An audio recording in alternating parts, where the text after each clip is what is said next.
All right, hello everyone, and welcome to the JayTalk for February. Wow, January flew by, which is probably a good thing. If you're in any place that has winter, you're happy that January flew by, probably. But it's really great to see you all. Looks like we have a great turnout. As I was mentioning before, while I turn the recording on, it looks like a lot of students that are going to be heading into 814, which is great. I'm glad to see you all, and it's great to have students that might be a little bit farther along, because you might be able to help inform some of these other students of what to look for. Bridget, I'm going to put you on mute real quick here. Let's see here.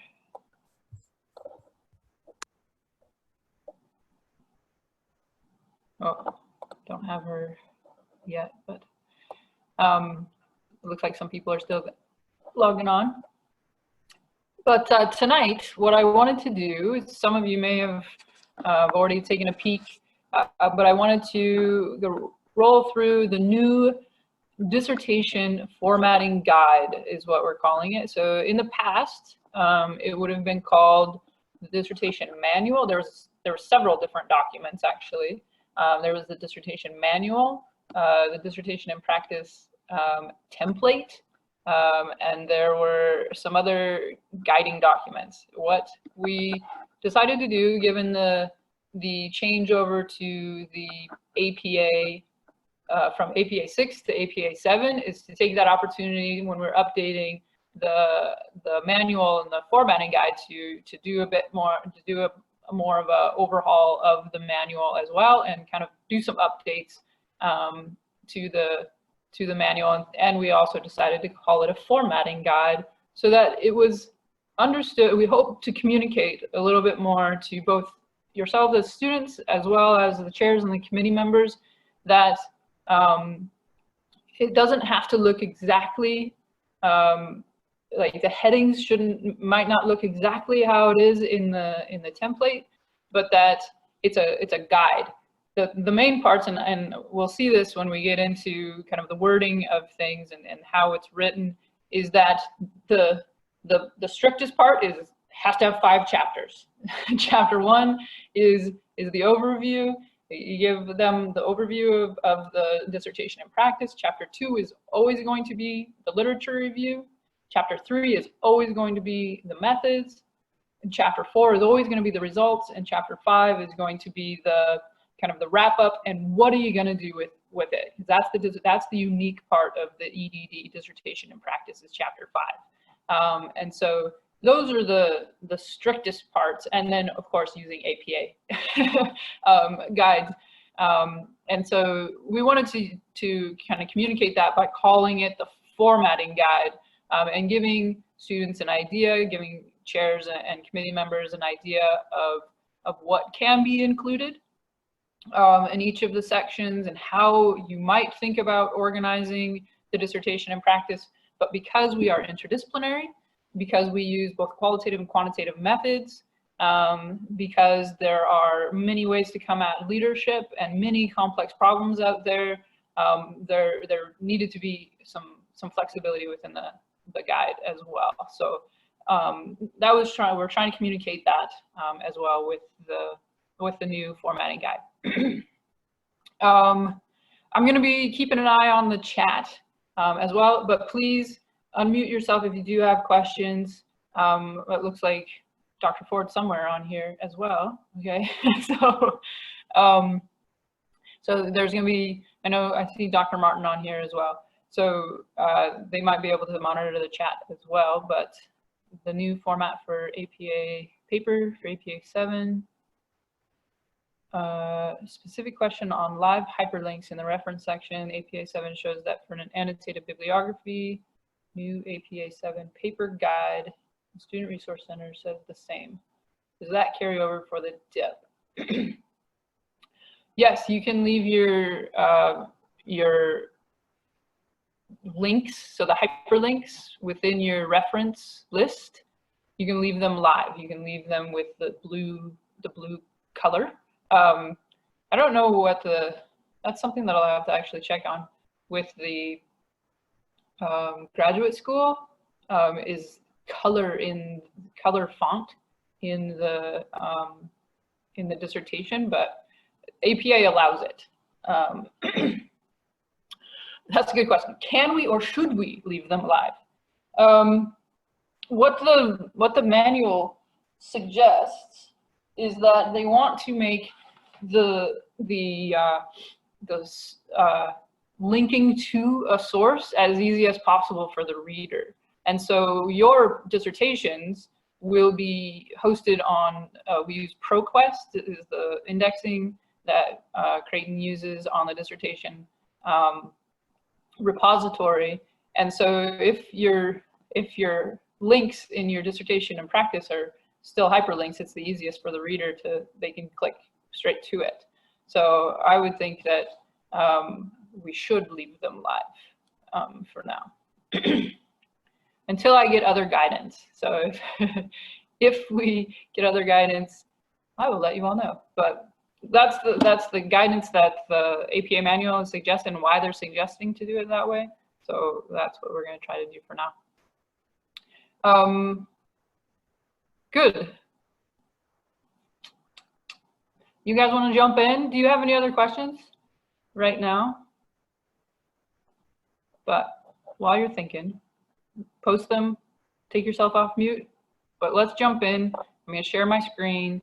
We are going to go into, is there a new proposal template? No, not a PowerPoint template, no. The PowerPoint template for the proposals is the same that has been used in the past. Again, that is a guide, so make common decisions that you would about fitting your proposal into the time frame that your committee is wanting you to during your proposal. For the defense, it's going to be half-hour presentation, roughly a half-hour presentation, and then there'll be half-hour to 45 minutes of question and answer at the defense. But the template that is provided in the Student Resource Center has a lot of slides on it, but you have to know your presentation style. Like if you're a person that's going to talk for 5 minutes on every slide, you should probably not have as many as what we say are in the template. So you have to know your own, like, and Dr. Martin can share. Dr. Martin is like a 30-second per slide guy. He'll like click and then talk and click and clock and it's going.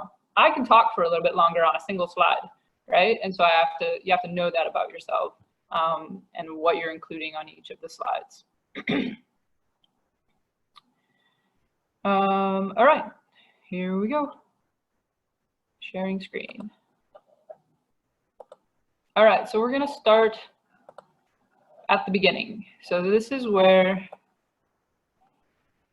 the EDD Student Resource Center. So if we really wanted to start at the beginning, here's your dashboard of your blue line, right?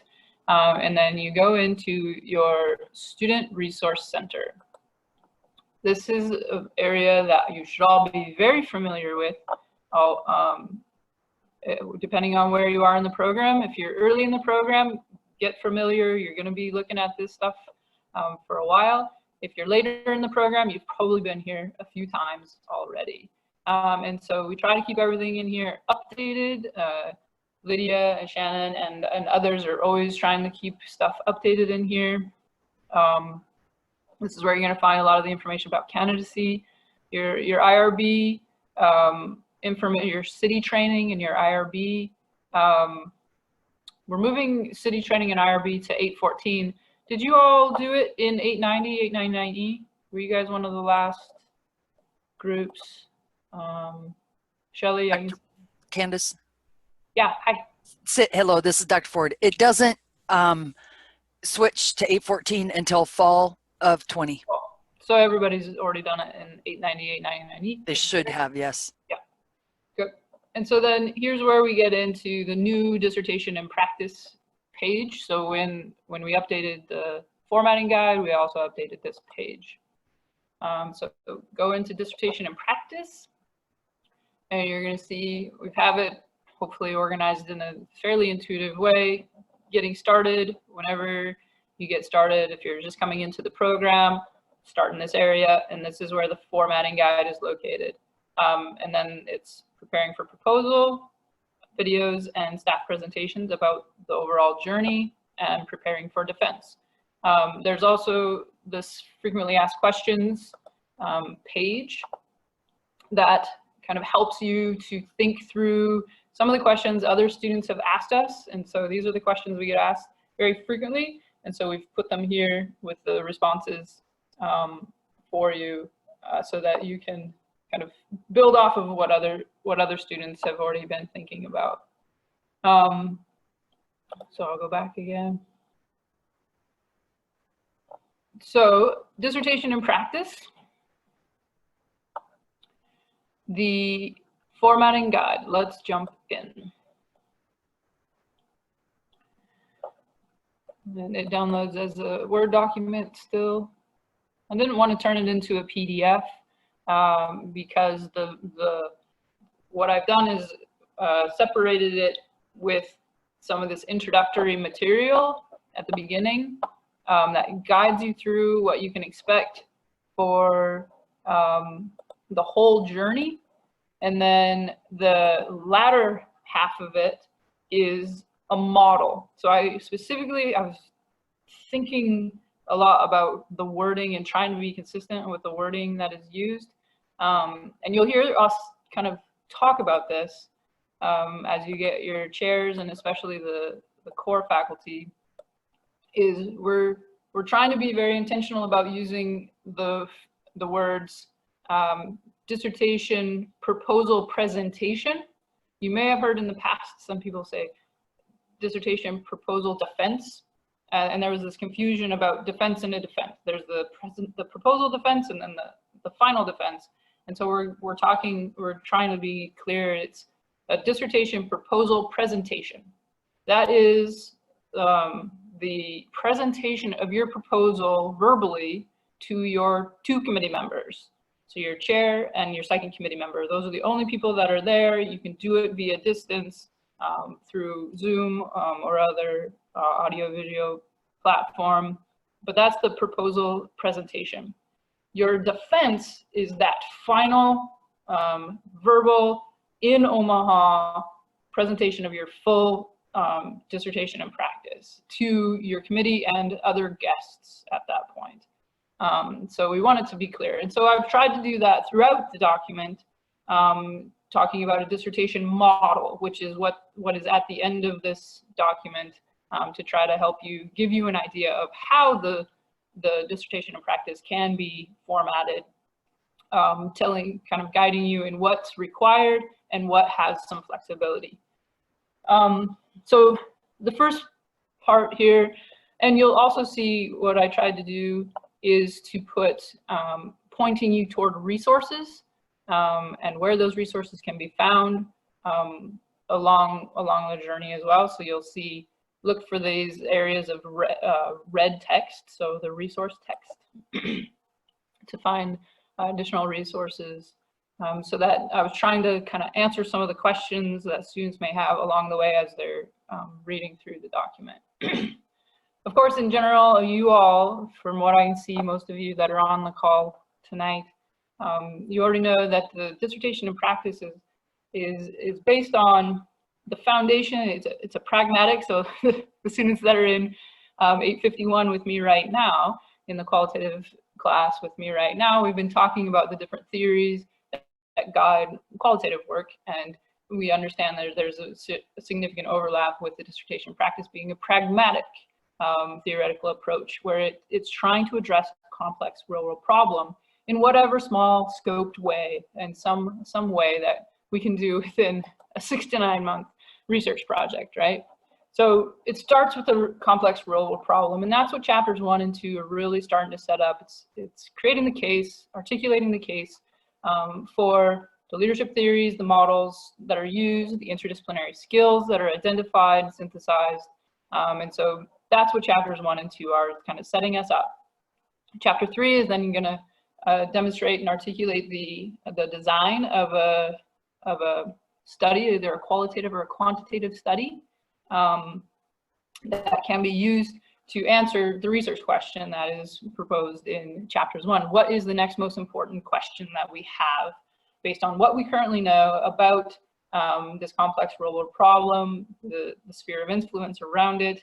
And so then what's the next most important question? That's our research question. And then how are we going to study that? So that's chapter 3. Chapter 4 then presents the results and findings to help answer that research question that we've proposed. And then chapter 5 is bringing it together to be the first user of our data. So chapter 4, what we found, first user of our results, in helping to address, again, the complex real-world problem. So the whole picture of the dissertation and practice all comes full circle. You know, it's definitely a learning exercise, and it's a pragmatic exercise in trying to address the complex problem. And so chapter 4 then swings us back around to that complex real-world problem. And of course, we have threaded throughout the Creighton Catholic Jesuit charisms of, you know, we're doing that to change for the greater good. So there's reflective pieces, opportunities in chapter 1 and 2. There's reflective opportunities in chapter 5 as well, where you can bring that understanding and growth of yourself as well into the dissertation and practice. Dr. Bloomquist. Hi. Hi. Are you thinking that we're seeing the document right now? I thought you were. We're not. We're still seeing the screen. It downloaded, but I think you have to share the Word document now. Ah, thank you. You're welcome. All right. I was on quite the roll. Let me see. I'm going to stop sharing and then I'll start again.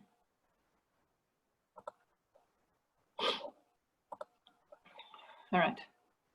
It was so pretty. And can you see the Word doc now? Okay, because I can see you, but others don't have. There we go. Okay, here's what it looks like. It's so pretty.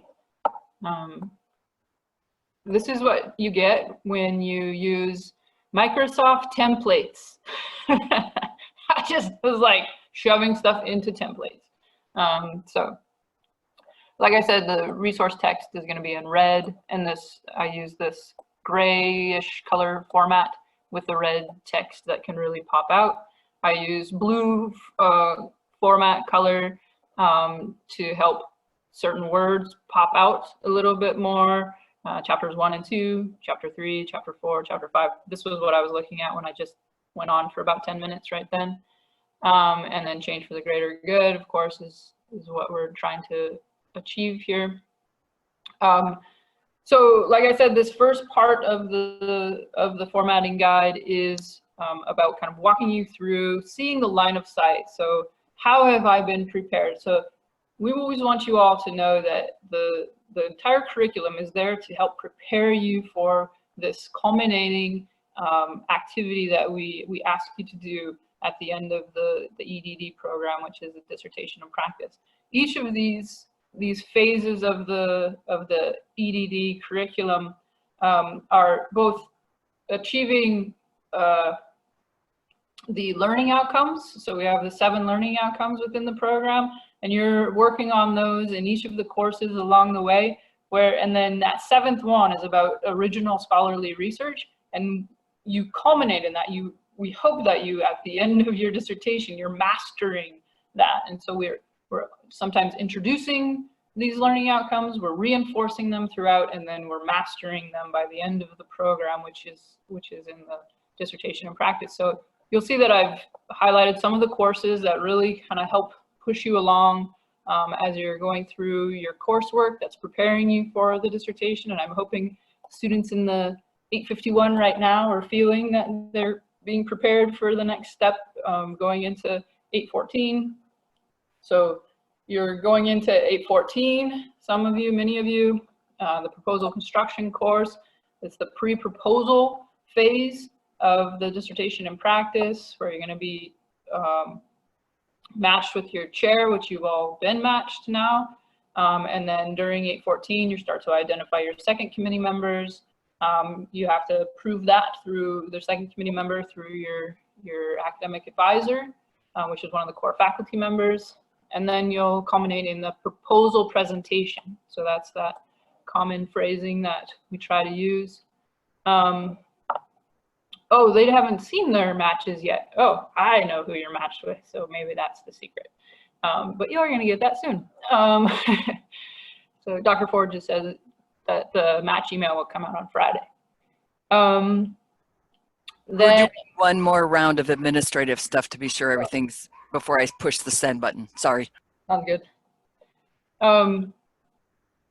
Then the post-proposal to defense phase. So after your proposal, then you're going to be completing your IRB application. So that's the Institutional Review Board.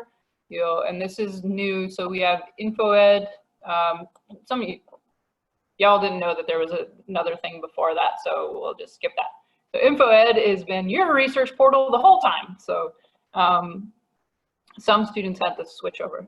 But IRB, you have to make sure that Lydia gets a copy of your IRB approval once that you get that approval, and then you're off to the races. The recruitment, data collection, data analysis, interpretation, and writing.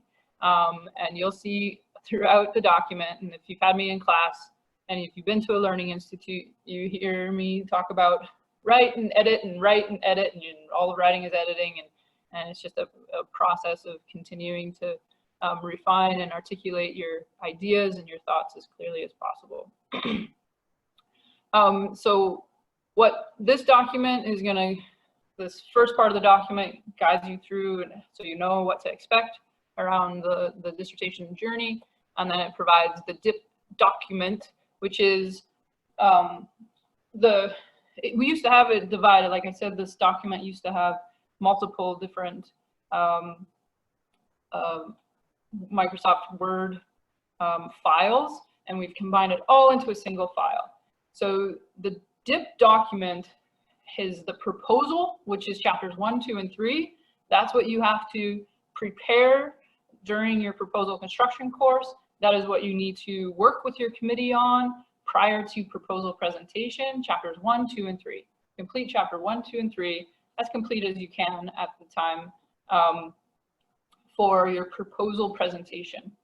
Then for the final defense, you need to have chapters 1, 2, 3 edited for, now you're going to go past tense because your proposal is all going to be written will do.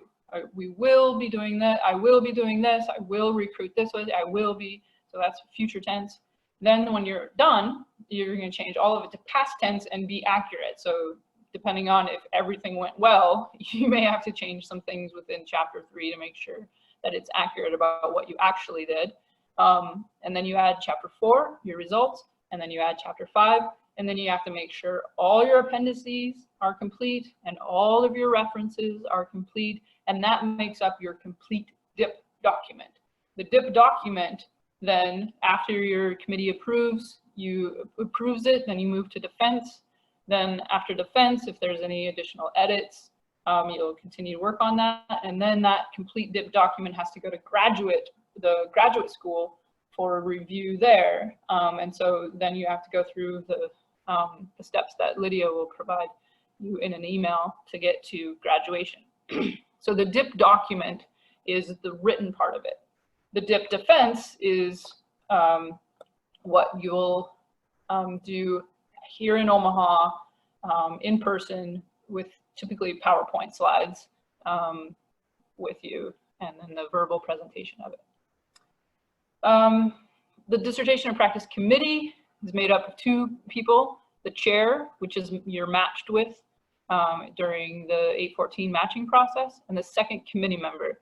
And I've just provided some descriptive information about who those people are. It's a team, it's sort of a team-based approach, making sure that those committee members are complementing. So if one has a methodological expertise, you may find that you want to bring another one on that has a content area expertise.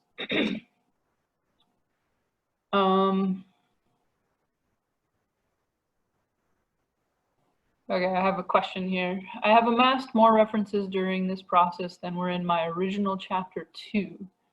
Should I rewrite that chapter, or can I simply use the references in my chapter 5, which is what I had planned to do?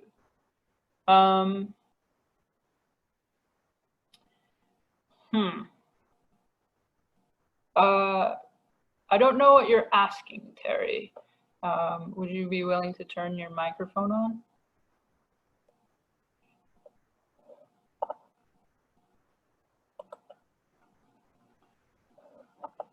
Or did Terry not have a... Can you hear me? Yes, there we go. Yes. I do have a microphone. Yeah. I know I don't have a camera. I've been creating this dissertation in practice for quite a while. I had a break, and so now I'm coming back to it. So because my process has taken so long, I've just amassed these other sources that I've referred to as I've gone through my process that have kind of informed me while I did my interviews and as I'm creating my, thinking about my 5th chapter. So do I need to go back and include those in my lit review, or can I introduce them in my chapter 5? Okay. Thank you for that question.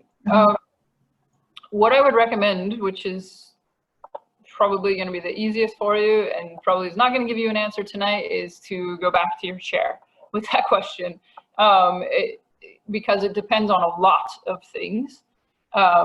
It would depend on if it informs the overall philosophical grounding of your dissertation and practice, or the conceptual grounding of your dissertation and practice, or if it is bringing your research results into context with what is currently known out there and then brings your results into it, which is different. So that would be in chapter 5, versus it's providing the theoretical and conceptual background to what you currently know about the topic area. That would go in chapter 2. So that's a conversation that I would definitely encourage you to have with your dissertation chair. Is that okay? All right, sounds good. So your committee, which is your go-to. So your committee members are particularly your dissertation chair. This is a chair-driven process. Your chair is kind of the tiebreaker of anything between your committee members, which there usually isn't any conflict, so they're usually on the same page. So it's a chair-driven process. So your chair is your first point of contact for all kinds of questions throughout the process. So it just provides some of the information here. Here's pointing to a resource, the Dissertation and Practice Tip Sheet for chairs and committee members. I'm really hoping that we change the name to Tip Sheet. Dr. Martin, did we make that change? I don't know if he's listening in. It used to be called something else. Good. Okay, thanks, Deb. So Dr. Ford said he did it, and Dr. Martin said it's on his list. So we're wanting to call it a tip sheet. Good. So that's available for all chairs and committee members. So when we invite committee members on and when we train the chairs, we're providing this dissertation and practice. And there's one for students as well. So the dissertation and practice tip sheet, and it's available in the Student Resource Center. So now we're up to the proposal. As usual, as you saw with all of your courses as well, there's always a rubric.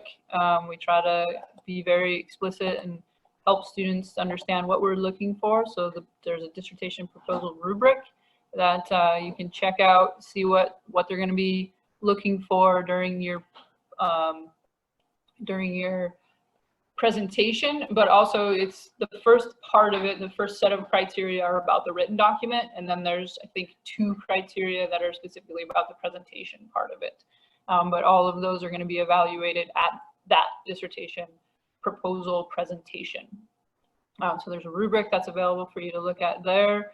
All of your committee members will receive an email with the link to that rubric. So they're going to put it into a Qualtrics like the day before your scheduled proposal presentation, as long as your chair lets Lydia know when your proposal presentation has been scheduled, and that's something that's inside the tip sheet for everyone. So once you get it scheduled, just make sure your chair has notified Lydia of the date, so that she can make sure that they get the proposal rubric, just as a friendly reminder for them.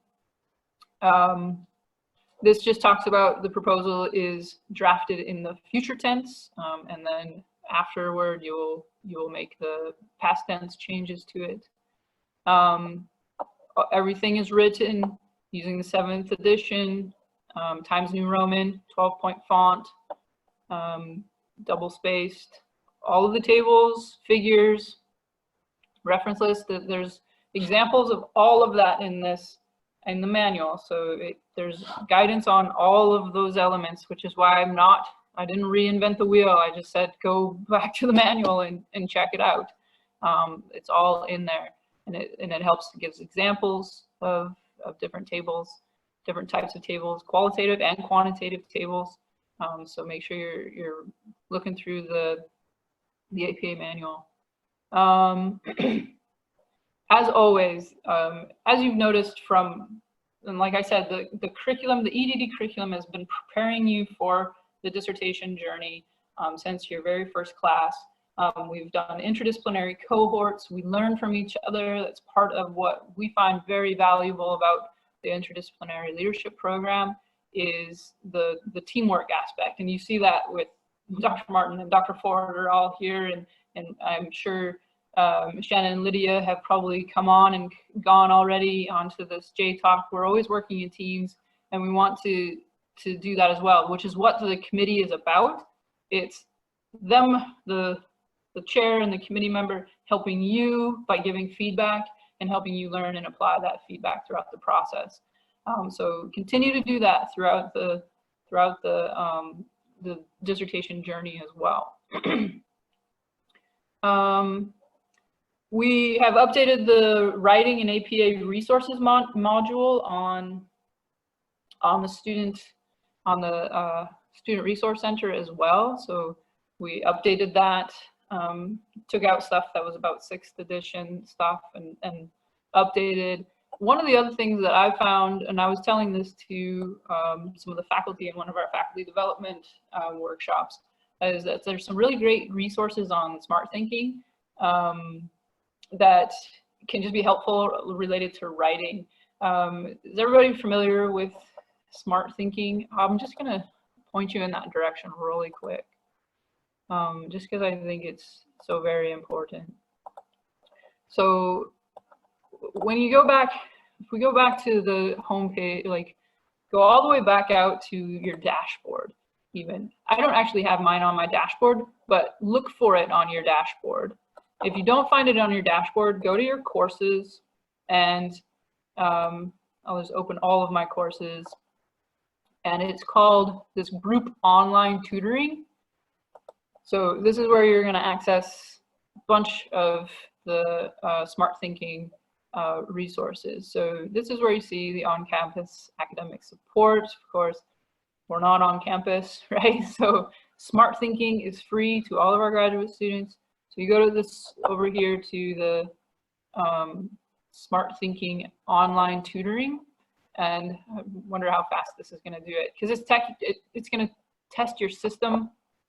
So it sometimes takes a little bit, but it's just going through and it's testing your system, because they have the opportunity in smart thinking to do live chats. You can live chat, you can, I wonder if I can't do it because I have the Zoom open as well. But once you're into the smart thinking, you'll see the screen, and there's a bar above that has the resources, writing resources, and there's some, oh, here we go. Now it's checking my system. It has a lot of nice, yeah, that's what it's called, study aids up here. And the writing center has some just self-paced, kind of go through and look at some of their writing resources. One of the writing resources that I was looking at the other day is around synthesis.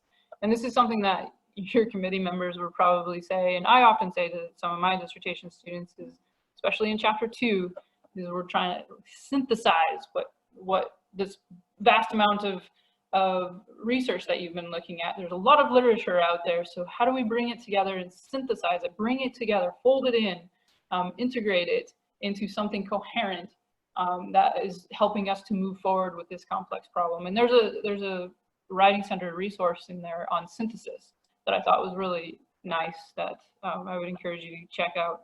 But these, you can work with the tutor, you can submit your writing, and then this is where you can review what sessions you had. So the Smart Thinking is a nice little tool for all students at different phases, and it can be useful in the dissertation phase as well. So don't be afraid to continue to use it there. I want to show you that. Now we go back to the formatting guide. So writing resources. During 814, you're going to be preparing chapters 1, 2, and 3. And then you're going to start using your 899 credits afterward. Your dissertation chair is the one that's going to help you figure out how to best utilize those dissertation credits. You need to make progress in your dissertation. So each 1 hour credit is approximately 6 hours of work by the student every week. And of course, like we all know, some weeks we're better able to make progress than other weeks, but it should be the approximate equivalent to that. So if you haven't touched your dissertation for 2 weeks, you need to get 18 hours of work done here in the next week, right? Because you need to show that type of progress to your dissertation chair at the least. And so you need to be making progress whenever you're taking an 899 credit, because those are graded. They're graded on a satisfactory or unsatisfactory. Those are your 2 options. A grade of unsatisfactory may result in a dismissal from the program. You never want to do that. So you need to make satisfactory progress according to how many credit hours of 899 you are using. And your chair can be with there, but stay in touch. You need to communicate with your chair throughout all of your dissertation credits. Don't let it go by where you haven't spoken to them. If you're registered in a credit, you should be talking to them at least every 4 weeks. Like, that's the very minimum, but try to communicate with them more than that. And you will have to reach out to them as well. So don't wait for them to reach out to you. So there's policies around the proposal policy, 8099 policies, and then again, go back to those. There's a dissertation tips for success worksheet that's in the EDD Student Resource Center in the dissertation and practice module. That's going to be helpful. Students and dissertation chairs can contact academic coach, which is, of course, everyone knows Shannon Cox, the great Shannon Cox. So academic coach can help with questions about registration, but you guys all know that all of your registration information is in the nest, right? So you can see all of your registration, you can count how many credits you have, so you know where you are. But if you do have questions, always come back to, you can ask your chair and then ask Shannon. If during your dissertation journey, there's other feedback that you want to give to the program, your previous academic advisor. So once your academic advisor has approved your second committee member, they're basically kind of handing you off, but they're always still available. The core faculty is always still available to the students. So if you have other feedback, comments, concerns, you can always come back to the your academic advisor. But your first questions should always be directed towards your chair during your dissertation phase. Once your proposal presentation has gotten to a point where your committee has agreed that you can move forward, then you want to schedule it. You do the scheduling on your own, and then notify the program coordinator, which is, of course, Lydia Holtz. And she will send the dissertation proposal rubric to your committee members. Then your proposal presentation, orally, approximately 20 minutes.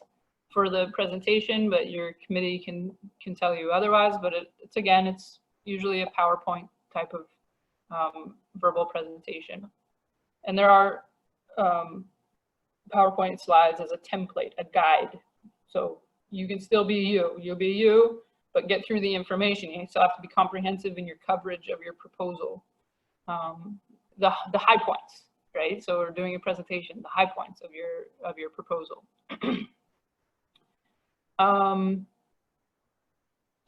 You'll usually pass.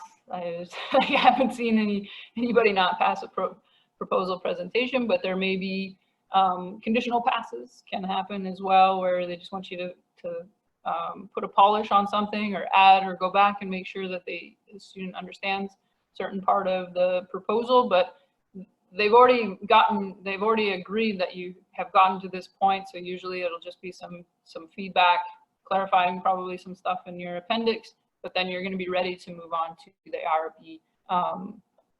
IRB process.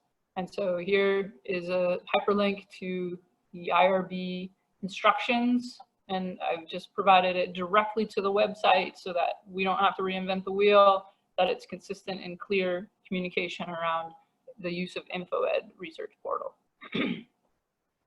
After proposal, IRB approval, your IRB approval letter becomes an appendix inside of your dissertation and practice. And you'll talk about, IRB approval was achieved and then recruitment started. See Appendix A, is your IRB approval letter. And it stays on file with Lydia as well, to show that we always are fulfilling IRB requirements here with all of our dissertations. And then you'll carry out your dissertation and practice study after you have IRB approval. Recruitment, data collection, data analysis, data management, interpretation of results, and then the writing.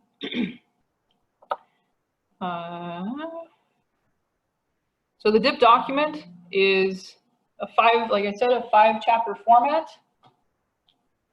I mentioned what those 5 chapters were before. The DIP model is what follows here, and it provides some guidance on what is in each of the chapters. The DIP document, there is the final dissertation defense rubric, which has these, what do we have, 5 criteria that are looking at how the dissertation document is put together. And those are in the defense rubric. And then similar to the proposal, you have the written aspect of it, and then there's also the verbal aspect of it that's going to be evaluated at the defense on that day. So formatting guides for the DIP document, same as the proposal, 12-point Times New Roman, double spaced, past tense, so of the tenses are in past tense. The proposal, like it says here, was in future tense, but we changed that to past tense for the final DIP document. Chapters 1 through 4, past tense. Chapter 5, maybe utilize present tense, but possibly future tense if you're proposing, so you're your first user of your results. If you're using your results to present somewhere, to recommend something, you may have a future tense there, which is as appropriate. Arrangement, so there are certain, you have to leave blank pages in certain areas because of the binding and the publishing part of it. So here are the page layout, and it's also in the model, so you can see that more clearly. And then how the chapters kind of flow out as well, placement of the pages, chapter titles and headings. So use the APA manual. There is a level 0 heading, which is the chapter title, which is just these titles. Chapter 1, introduction. Chapter 2, literature review. So these are the 0 level, and then you use the APA heading levels throughout the rest of the document. Margins are unique for dissertations. because of publishing and binding. So you have the 1.5 on the left side, which you're going to see in the model here next, and then 1 on all other sides. Copyright, there is a copyright page. So you'll just, if you have copyrighted material, you'll have to include that. There's an abstract, it's fairly comprehensive, but do not exceed 1 page. It's a little bit more detailed than you might see in some of the shorter documents that you're writing in your classes, but you should still have a comprehensive summary. Table of contents. Table of contents is no fun to format, so do that last. That is definitely something that you save for last. But there is an example in the model here, but here's what an example looks like as well. Citations, APA guide, appendices are lettered. So Appendix A, capitalize A, Appendix B, and so on.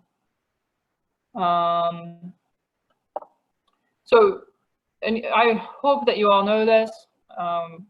We're looking at these right now in the 851 class. Full text dissertation and practice documents from previous EDD graduates are always available to you all. You look in the dissertation and thesis database in the library. Make sure you log in when you're off campus. You have to log into the library, but all of them full text available, so you can see these full examples of it, see how what they've included, see how they've formatted it, and we'll see that they're very consistent.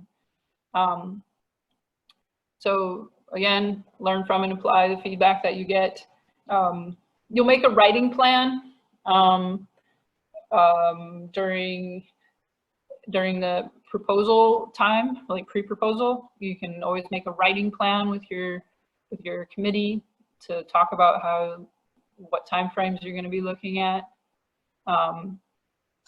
But always put your best foot forward when you're submitting something to your committee. Don't submit incomplete drafts. If you've agreed with your committee members to submit a partial draft of a chapter at some point, then just know exactly what the expectations are. But if you're saying, I'm going to be submitting a draft of chapter 2, my lit review, then make sure it's something that you're proud of, that you believe this is a complete draft of chapter 2 before you send it to your committee members. Because if it's not, it's just going to come back to you again with additional work being needed. So always put your best foot forward, with each draft that you're submitting. The DIP defense, so after you've completed your entire document, your DIP document will go to Turnitin using the ILD 895 module, which your chair will add you to, and it'll go through Turnitin at that time. And then you have to work with your committee members, both of your committee members, and send Lydia possible options. So this is where you don't get to choose always necessarily. This is where you're going to have to send multiple. So work with your chair and your committee member to come up with at least 2 or more dates that work for everybody. Then you send those to Lydia, and she will tell you if those are available or not for your defense. So make sure you're thinking ahead to that time when you're getting closer as well. And then you have to register for your 810 credit. So that's your final 810 and any other 899 hours that may be left over. You're going to get a lot of emails from Lydia at this point in the process. So you'll get an email from Program Coordinator Lydia with other important paperwork that you're going to need to do as you are preparing for the final trip to Omaha, the DIP defense, and then other aspects of graduation that you'll need to complete. There are some examples of there's a full DIP defense, and you are all always invited. I hope you all see this. I don't know if it's sent to everybody, but every dissertation is public, and we often have Zoom on, so you can attend a DIP defense at any time that we have one on campus through Zoom. So if you want to see one, see what it looks like, see what kind of questions are being asked in the room, you can always watch one as when one comes up. So I think that you all get notified when one's scheduled. So that's something that you can do. But there's also a recording of one on the Student Resource Center. Plan to present for about 30 minutes, and then you'll have a question and answer period after that. You can always expect, just like with your discussion boards, the audience members will be asking clarifying questions. So you don't have time to do your entire div document. So you may intentionally say, I can talk more about this if you have additional questions, and they may have that question. You may want some clarifying questions, or they may have curiosity questions. There's like, oh, that's a really interesting topic. Have you thought about this? And have you thought about this? So those are the types of questions. They're really, everybody that comes to the defenses is really wanting to see the student succeed and wants to see what this very interesting topic is about, and you're the one that knows the most about it, right, at that point. So it's really, even if the questions are hard, they're always in good spirit and ready to help you continue to grow all the way through to the end.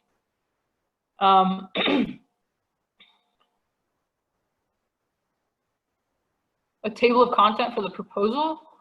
I don't use a table of content for my proposals with my students, but I guess Dr. Ford just mentioned that it may vary by chair, but because I don't have it for my students, so. Generally not, but I don't think it's written anywhere one way or the other. That's why I would check with the chair. I guess it's not, but yeah, it's such a pain to format. I mean, it's lovely. It's a pain to format, so just be prepared to the table of contents. So just be prepared to spend a little time on that at the end. So the dissertation defense is a pass, conditional pass, or revise and resubmit. The pass and the conditional pass are common. You can get a conditional pass, which requires only that you may add some additional content to the written document. There isn't a requirement to re-defend unless you get a revise and resubmit, which I've never seen in my 4 years here. I haven't seen one. So most of them are pass and conditional pass.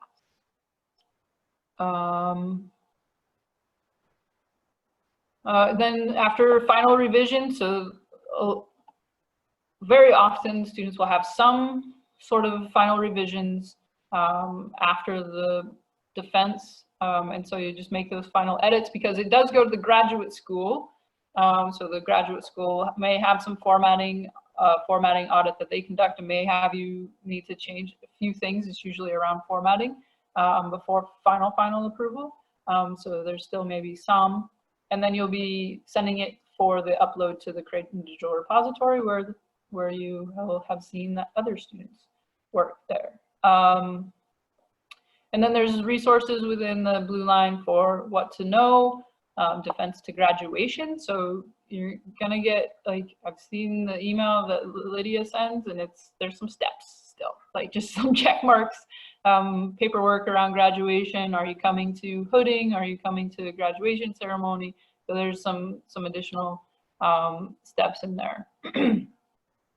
With a conditional pass, does the chair make the decision when the student fully passes? Yes, in most cases, yeah, unless there's something about whether they decide. So the chair and the second committee member will confer, they'll talk to each other after the student has finished their defense. They'll talk about what they want to see, and sometimes the second committee member will just say, yeah, just send it back to the chair and I don't need to see it again. The chair knows what I'm looking for, or if it's something else and the second committee member says, yeah, I want to see when the student makes that final change, the second committee member may want to see it too. So they'll make that decision in that moment. But the chair is the final sign off and says, yes, this is fully done now. And the other question was answered, right? I think with Dr. Ford. Yes, she wanted to know about an interactive table of contents where you can click on the table of contents that it goes someplace else in the document. We aren't requiring that. No. I mean, if you know how to do that, more power to you, but it's not required. Yeah. All right, so the DIP model. Now you get to see what the rest of it is. You have feedback on the learning guide. I've embedded this really interesting link to a survey that tells me whether or not this document is worth a darn. And so if you want to click that, please do. I enjoy feedback. So click there if you want to give feedback about the document. Here's where it's going to look different now, because now is the beginning of what the dissertation and practice model is. So as you see, this is where the blank page goes. This is the approval page. So this is where the signatures will go, your chair and their name, their degree, your committee member, their name, their degree, Dr. Moss-Breen as the program chair, and Dr. Jensen as the dean, all sign every dissertation at the end. So this is your title, all of that information, sample copyright page, abstract. And so what I've done is I've provided a brief description of what this thing, each section is. So an abstract. The abstract is a comprehensive summary. So that's what you're going to see with the model to just guide you in making sure that you're providing the information that is appropriate for each section of the dissertation. Dedication, acknowledgement, so those are two different things. Here's what the table of contents will look like. So the different formats, indentations based on the level of the headings and the multiple different levels of headings. I've only provided an example of up to 3 levels of headings, but some dissertations will certainly can use more, and it's usually inside the literature review chapter. So it's about the levels that you use and the organizing structure that you use within your literature review. The chapter 3 is fairly similar. I mean, many of our dissertations are qualitative, so a quantitative one. I try to give examples of what the distinctions are, but again, this is where that flexibility really comes in, because you're using a unique and specific to your research question research method. So you have to write chapter 3 with that in mind, and so use the appropriate headings and organizing structure to communicate the procedures that you're using, the design and the procedures that you're using to guide the rigorous design and carrying out of the research methods. Findings, the results and findings chapter as well. It totally depends on what you find, how you organize the communication of those. Like the chapter 4 for a quantitative study is going to probably be much shorter than the chapter 4 for a qualitative study, because qualitative study has to provide some of the rich, thick, descriptive quotes from your participants to be able to support the results and the findings. Whereas a quantitative study is probably going to be short. It's going to say, here are the means and standard deviations in a table and what they mean, and then we did the statistical test and we tested the hypotheses and they accept or reject the hypotheses. So you're going to have tables and charts. Those will appear in tables and figures, sorry, are going to appear in the results and findings chapter. And then chapter 5 is the proposed solution and implications chapter. So this is again going back to what your aim statement was about, which is helping to address the complex real-world problem. Now you're fulfilling the aim of your chapter 1 proposed aim. Now you're fulfilling the aim by proposing a solution based on both the combination of the literature that you have built your entire study on, as well as the new results, the findings that your study has now contributed to that body of understanding about that topic, now to then carry us forward to helping to address that complex real-world problem. And so there can be some flexibility. There's certainly some flexibility here in how you address the proposed, how you present the proposed solution and the implications of the solution. each chapter has a summary, so you're going to summarize each chapter. So you'll see a summary of a section in each of the chapters. So it's just usually a paragraph or two summary statement. List of tables, so you'll have tables likely that you'll use, list of figures. And then here's where chapter 1 starts. So again, I've incorporated a lot of description, brought you back to, again, you've been prepared to do this. The Roberts and Hyatt text that you used in 890, 899E. I reference Babby sometimes in here, which you used in 812 and 813, and we talk about sometimes in 850 and 851 and 850. 850 is the quant class. So you'll see that I've made the connections here from your previous learning and how you're carrying it forward. So I'm not going to go through all of these parts, but hopefully this all makes some sense. Okay, what other questions do you have? You can take your microphones off too. I'm going to stop sharing.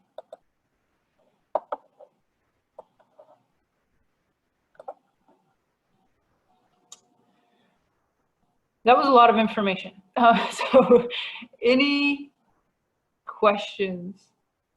Does this look, so some of you have already started. Who's already started?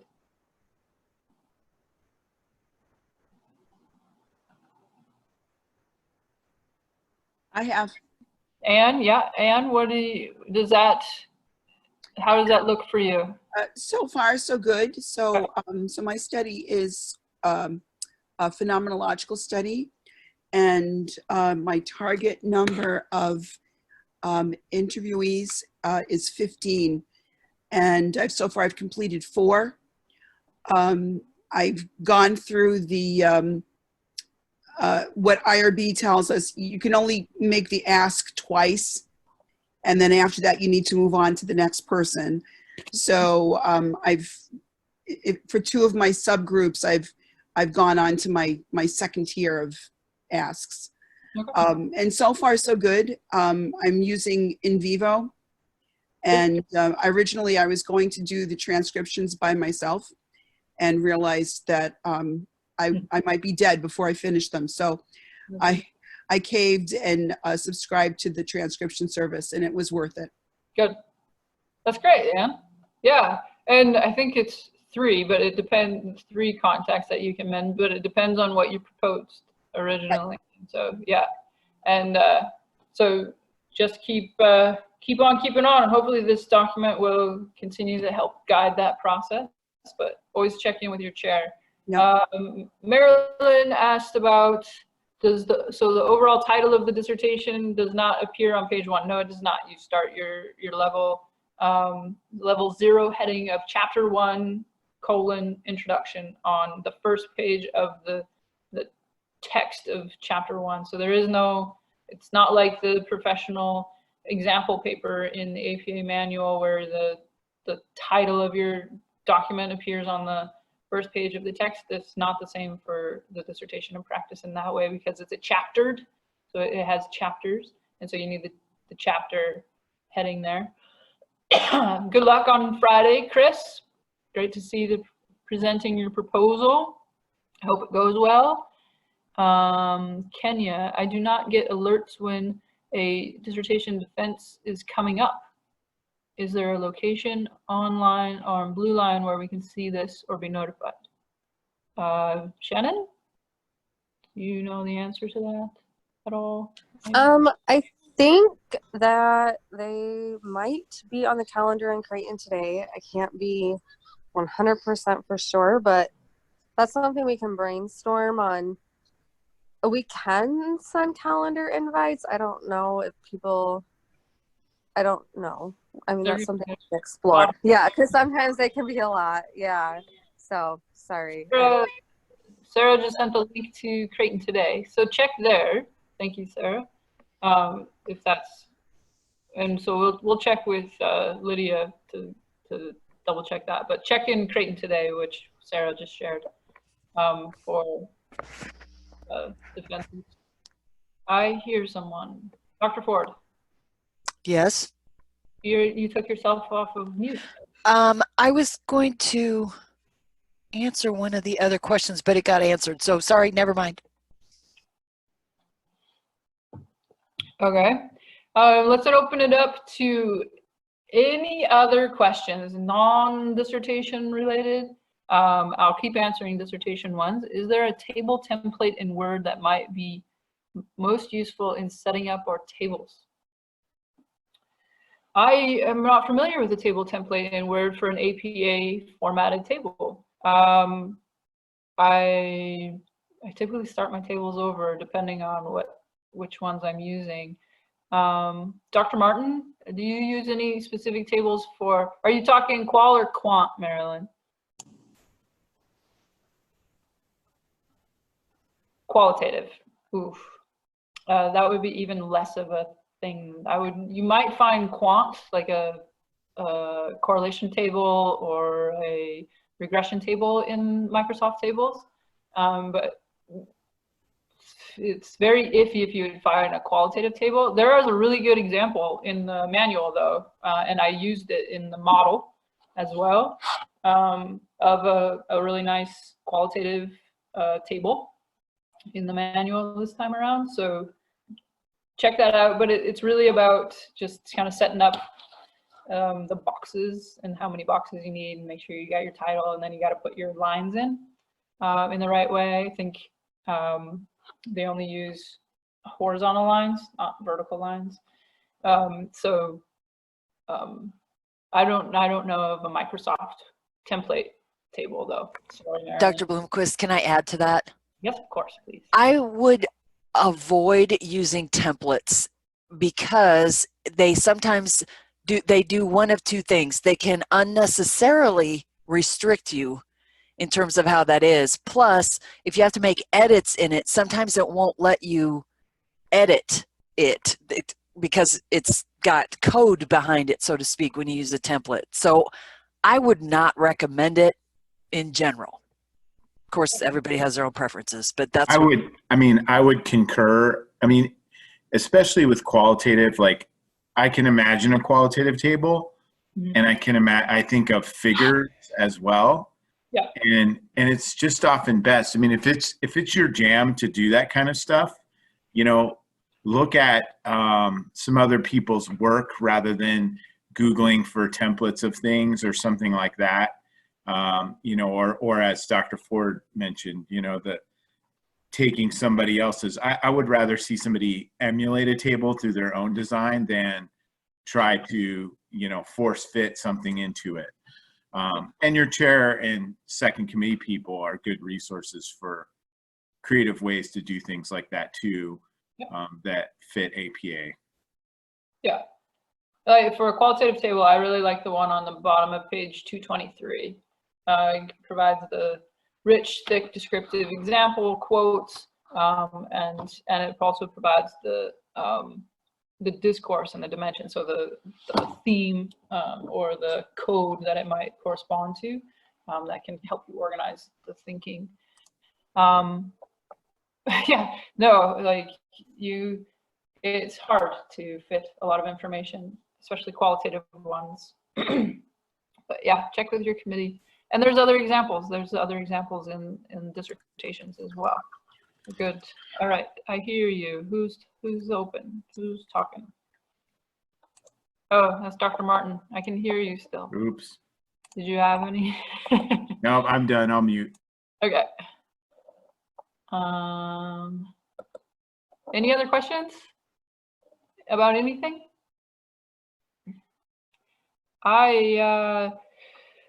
Actually, we can invite Dr. Martin back on, and he can tell us about what April JayTalk. When are we having another JayTalk?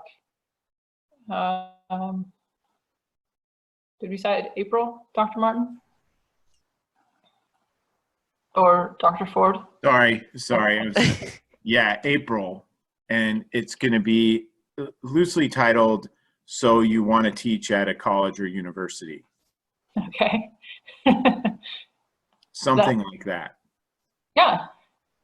it'll be kind of a discussion of for those people who are interested in teaching, you know, as an adjunct or in a community college or setting like that, you know, the kinds of things that you can do to kind of prepare for that and to put your best foot forward. Great. I would suggest one way of putting your best foot forward is to take the elective that I just created called What a transition. Nice segue. Yes. Introduction to University Teaching, which is being offered next term.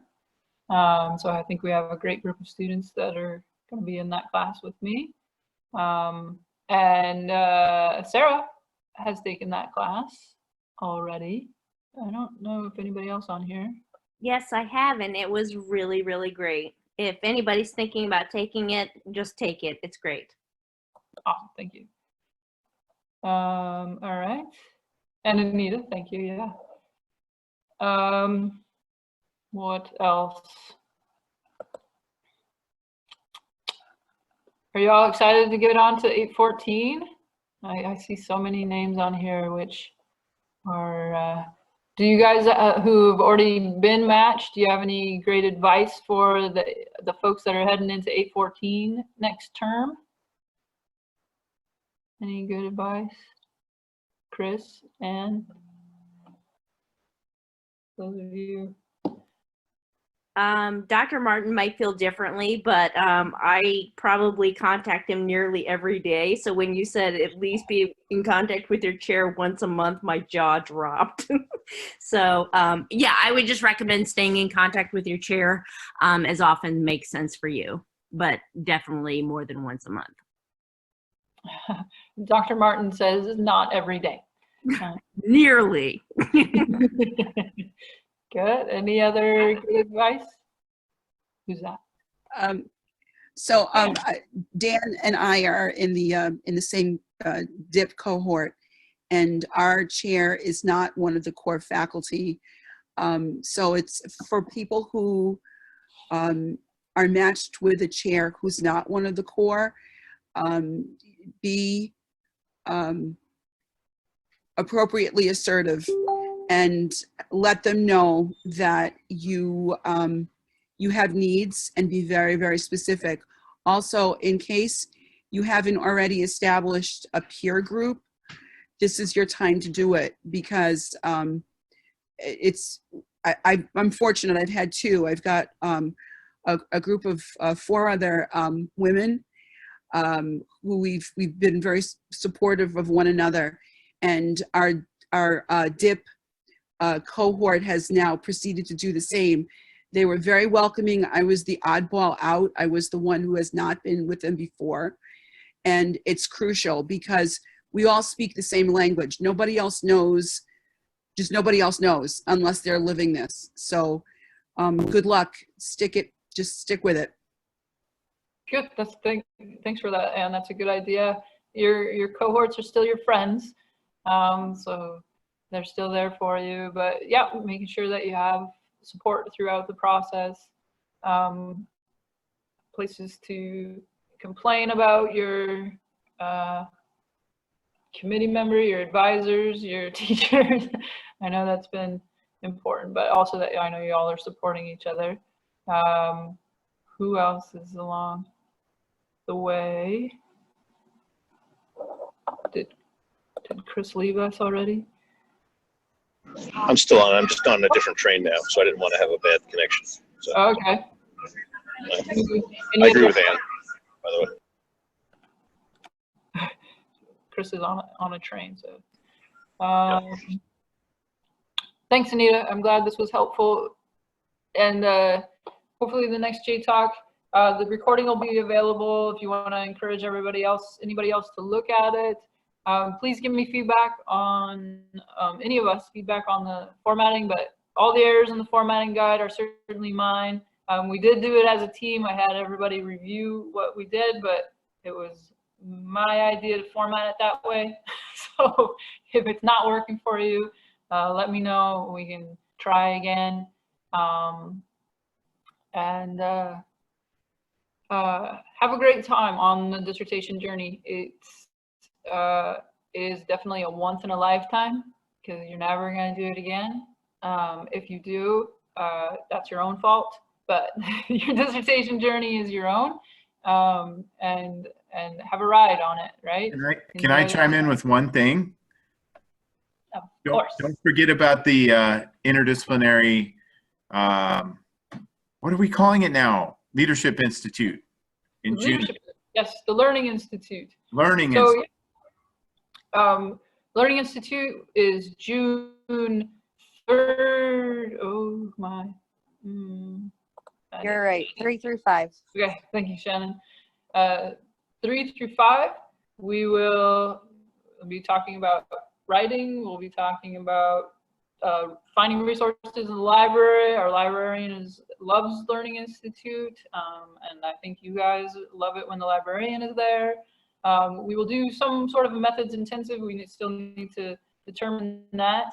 But there'll be more information about the exact agenda that will come out, but keep an eye out for your availability to come, talk with your family and friends, making sure that you can clear that time to come to Omaha, spend some time with us, core faculty, with other cohort members. But the Learning Institute is always a great and fun time for folks. And we hope we're gonna have our first induction ceremony. You're going to be finding more information about this, I hope, in the next little bit, Pamela, Sarah, about a new honor society that we have created for interdisciplinary leadership students. So we're just getting the details worked out, but we're hoping that we're going to have an induction ceremony at that time. So look for an invitation at some point for that honor society.